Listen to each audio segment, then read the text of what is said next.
Hi there and welcome to Dark Souls, the Dark and the Forgotten. In Majula, there is a pit used by those looking to be rid of something, or to have something forgotten. The word forgotten is used throughout both Souls games, and there is no area where it is more prevalent than the pit.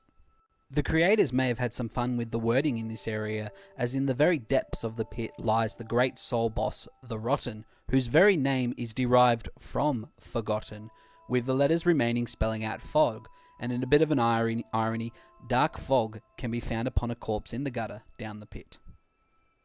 What is though the most important item in regards to this video is the Forgotten Key. Upon slaying 2 to 5 elite giants under Black Gulch, one is awarded with the Forgotten Key. This key opens 3 doors, all which are located in the pit. Behind door number 1 is 3 chests. The chests contain Great Lightning Spear, which belonged to the leader of an ancient clan, whose name has been lost to time, forgotten one might say. Another chest contains Soul Vortex, a lost sorcery of the Undead Crypt. And the final chests contain the Witch Tree Branch and the Witch Tree Bellvine, a staff and a chime that originate from a witch tree. Now, while no specific connections between these items are mentioned, I think the inclusion of the Witch Tree items are particularly interesting.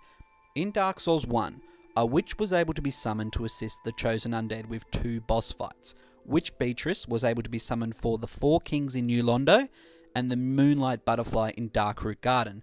I'm getting a bit ahead of myself here, but I just wanted to bring this to the forefront that the 4 Kings are fought on the Abyss, which afterwards the player can join the Darkwraith Covenant, and the Moonlight Butterfly is a creation of Seath. Keep that in mind as we continue. Behind door number 2 is Havel's set. Now, while many players in the PvP community would love for this set to be forgotten, its location here actually raises many questions. Another important piece of information that I would like to highlight is that Havel was very famous for his hatred of magic and his hatred towards Seath. As described in the Great Magic Barrier, that Havel was the sworn enemy of Seath the Scaleless. Behind door number 3 lies Dark Diver Grandal, and this is when the story picks up. Dark Diver Grandal is the leader of the Covenant Pilgrims of Dark, which bears a lot of connections towards Dark Souls 1 Covenant, the Dark Wraiths. Both Covenants contain the word Dark, and the describing name of the NPC used to enter the Covenant again contains Dark.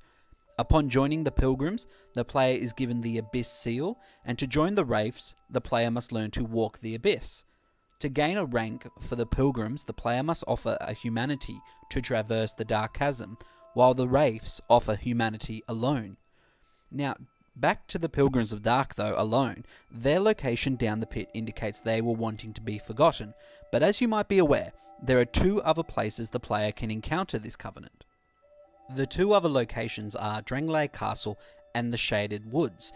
Now, in Shaded Woods, there is a chest next to it, next to Grandal, and this chest contains Homing Soul Mass, whose description reads, multiple soul masses appear above the head. When fired, they home in on their target. This spell was said to be devised by a master sorcerer, but his name is long forgotten. Through the description of the same spell in Dark Souls 1, it becomes apparent that this sorcery was created by Big Hat Logan, a man obsessed with Seath the Scaleless. It seems that most people associated with Seath end up being forgotten. One last character to mention now, and perhaps the most important, the Furtive Pygmy. And the Furtive Pygmy, so easily forgotten. Furtive Pygmy was the owner of the Dark Soul, and with this wished to usher in the Age of Dark, a task given to the chosen undead via Darkstalker Karth, leader of the Dark Wraiths. It is widely regarded that the Furtive Pygmy is Manus, father of the Abyss, a beast whose soul can be used to create the Manus Catalyst, which in its description describes a rough old wooden catalyst large enough to be used as a strike weapon. Similar to the Tin Crystallization Catalyst, it boosts the strength of sorceries, but limits the number of castings. Now, having the same properties as another catalyst is interesting, but what is more interesting is that it specifically mentions the Tin Crystallization Catalyst. A catalyst which through its description reveals it was used by Big Hat Logan, a master sorcerer, who now in Dark Souls 2 has been long forgotten. Did Logan have a connection to the Dark, and why is anyone associated with Seath being forgotten? Is this all the work of the furtive pygmy Manus Nasandra and the Dark? We might never know, as the answers surely are forgotten.